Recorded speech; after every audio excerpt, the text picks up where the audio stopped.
श्री राम की कृपा से सुग्रीव को उसकी पत्नी और किष्किंधा का राज्य दोनों ही प्राप्त हुए। पाप की राह पर चलने वाले बाली का अंतिम संस्कार किया गया। अंगद ने भी श्री राम की शरण स्वीकार की। सारी किष्किंधा में श्री राम और लक्ष्मण के साथ सुग्रीव और अंगद की जय जयकार होने लगी। किष्किंधा वासियों ने इन सब के बीच महावीर हनुमान को भी पूरा सम्मान दिया, जिनके कारण ये सब संभव हो सका था। अयोध्या नंदन श्री राम की जय। किष्किंधा नरेश सुग्रीव की जय। महावीर हनुमान की जय।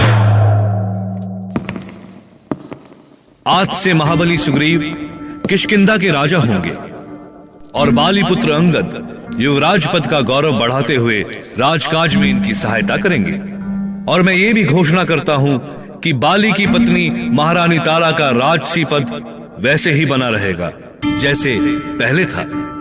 अयोध्या नंदन श्री राम की जय।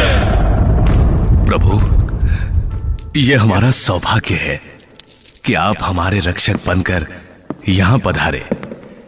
आपने मुझ पर जो कृपा की है उसे मैं जीवन भर नहीं भूल सकता। मैं भी आज प्रतिज्ञा करता हूं कि जब तक हम देवी सीता का पता लगाकर उन्हें ससम्मान आप तक नहीं पहुंचा देते, तब तक हम चैन से नहीं बैठेंगे। महाराज सुग्रीव की जय। किंतु प्रभु, एक विनती है। आज से चतुर्मास आरंभ हो गया है, इसलिए आज से लेकर अगले 4 माह तक भारी वर्षा से इन वनों में आगे बढ़ना संभव नहीं हो सकेगा और देवी सीता की खोज में बहुत बाधाएं आएंगी। इसीलिए हमें आगे 4 मास तक प्रतीक्षा करनी होगी। प्रभु, बोलो हनुमान, यदि मैं ठीक नहीं कह रहा हूं तो बोलो। हाँ प्रभु, महाराज सुग्रीव उचित ही कह रहे हैं। चतुर्मास तक माता सीता को ढूंढना कठिन है, और ढूंढ भी लिया तो सारी सेना ले जाकर युद्ध करना तो असंभव है। इसीलिए महाराज सुग्रीव जो कुछ भी कह रहे हैं उचित ही है। जब आप सबका यही सोचना है तो मुझे स्वीकार है। तब तक मैं पर्युषण पर्वत पर ये 4 महीने काटूंगा और सुग्रीव के अगले निर्णय की प्रतीक्षा करूंगा। इस तरह प्रभु श्री राम पर्युषण पर्वत पर रहकर वर्षा ऋतु के समाप्त होने की प्रतीक्षा करने लगे। देवताओं ने पहले से ही पर्वत पर एक गुफा बना रखी थी। उन्हें पता था कि राम वहां विश्राम करेंगे। समय बीतता जा रहा था और श्री राम इस बात की प्रतीक्षा कर रहे थे कि कब चतुर्मास का समय बीते और कब सुग्रीव की सेना सीता का पता लगाने के लिए निकले। इधर राम सीता को स्मरण कर रहे थे और उधर अशोक वाटिका में माता सीता श्री राम का स्मरण करके समय बिता रही थी। सुंदरी सीता, अब भी तू मेरी बात मान ले।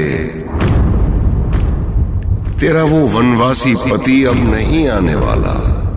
अरे वो तो तेरे वियोग में न जाने कब का मर भी चुका होगा, और एक तू है कि अब तक उसकी प्रतीक्षा कर रही है।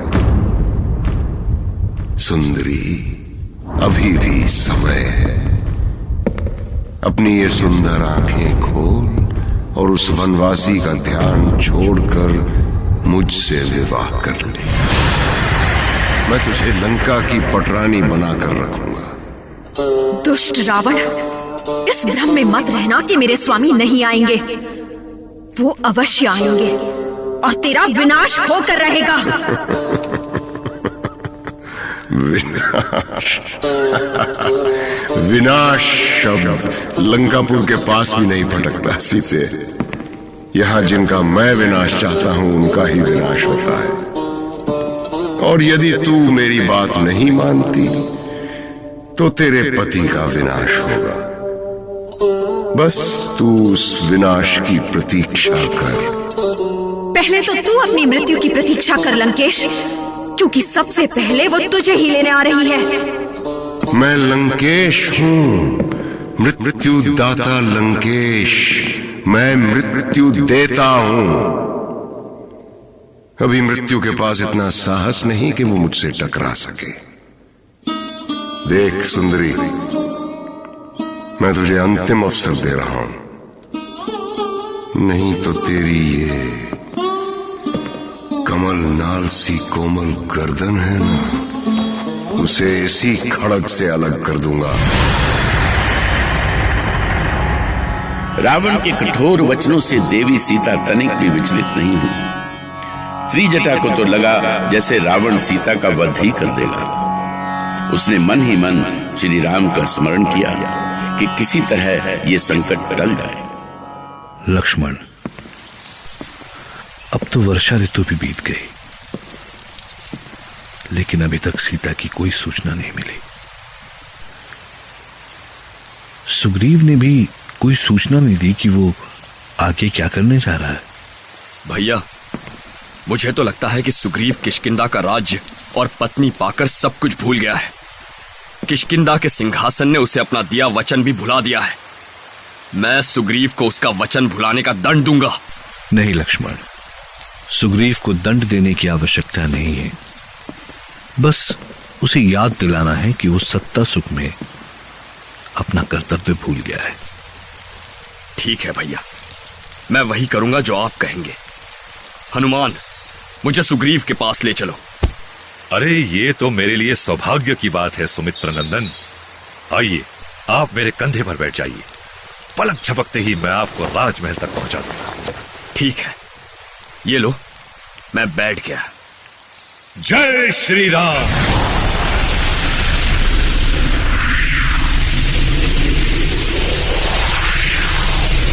आप बैठ तो गए हैं, किंतु एक बात का ध्यान रहे सुमित्र नंदन। किस बात का हनुमान? यही कि मुझे आप कसकर पकड़ लीजिए, क्योंकि कभी कभी मेरी गति बहुत बढ़ जाती है। मुझे डरा रहे हो हनुमान? नहीं सुमित्रानंदन, नहीं, बस मैं तो ऐसे ही ठिठोली कर रहा था समय काटने के लिए। ओहो, तो ये बात है। मुझे क्या पता था कि महावीर हनुमान विनोद प्रिय भी है। आज पता चला कि वो तो हंसी भी करते हैं। भैया लक्ष्मण, सावधान, मैं अब नीचे उतर रहा हूं। समझ कर किष्किंधा का महल आ गया है।